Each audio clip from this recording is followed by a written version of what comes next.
નમસ્કાર મિત્રો, આજે આપણે જે વાત કરવાના છીએ એ અલગ અલગ પ્રોડક્ટ જે આપણા ઘરે આવે છે અને એના ઉપર જે ટેગ લાગેલા હોય છે પ્લાસ્ટિકના, એના ઉપર વાત કરવાના છે.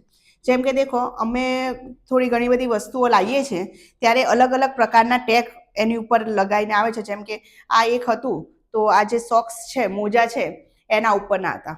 હવે આટલું આપણે કાં તો આખું ફેંકી દઈશું, કાં તો એને બહાર કાઢીને આવી રીતે ફેંકી દઈશું, તો શું થશે? પર્યાવરણમાં જશે, ભળશે નહીં. બીજા એક એક પેન્ટ હતું અને પેન્ટના ઉપર એક આવી સ્ટેપલર પિન આવી હતી. તો આ સારું છે, કારણ કે સ્ટેપલર પિન પાછું ભવિષ્યમાં કામમાં આવી શકે, તો આપણે એને કેર કરીને રાખીશું.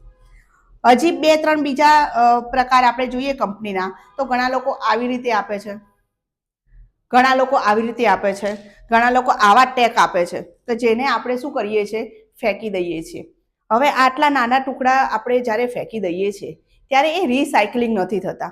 હવે આ રિસાયકલિંગ નહીં થાય અને દેશમાં દિવસના કેટલી પ્રોડક્ટ વેચાતી હશે આવા પ્લાસ્ટિકના ટેગની, તો વિચારો કે કેટલું બધું પ્રદૂષણ થતું હશે. હવે આ નાનો ટેગ છે ને, કદાચ કોઈ પશુ પક્ષી એને આરોગી લેતો, શું હાલત થશે એની?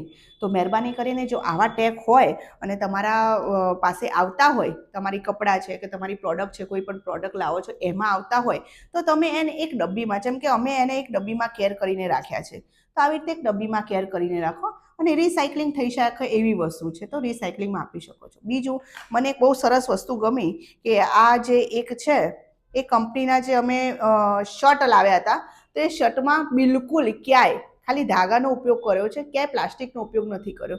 એમને ગાંઠ મારી દીધી અને ટેગ આપી દીધો. તો આ બહુ સરસ કામ છે. તો બધા જ જો કંપનીવાળા આ સરસ કામ કરે તો આટલા બધા પોલ્યુશનમાંથી આપણે બચી શકીએ, પ્લાસ્ટિક પોલ્યુશનમાંથી બચી શકીએ, પશુ પક્ષીઓ આને ના આરોગે એની પણ આપણે કાળજી રાખવી જોઈએ. એટલે આ જે કંપનીવાળાએ આવી રીતે જે ટેગ આપ્યો છે બહુ સરસ છે. ખાલી એકલો ધાગો જ આપ્યો છે અને એકલી દોરી જ આપી છે, એ ખૂબ સરસ છે. એટલે મહેરબાની કરીને જો તમારા પાસે એવી કોઈ પ્રોડક્ટ આવે છે કે જેની અંદર આ બધું પ્લાસ્ટિકનો યુઝ કર્યો છે, તેનો નિકાલ એવી રીતે કરો કે જે રિસાયકલિંગમાં જઈ શકે, જ્યાં ત્યાં ન ફેંકશો. અસ્તુ. જય હિન્દ, જય ભારત.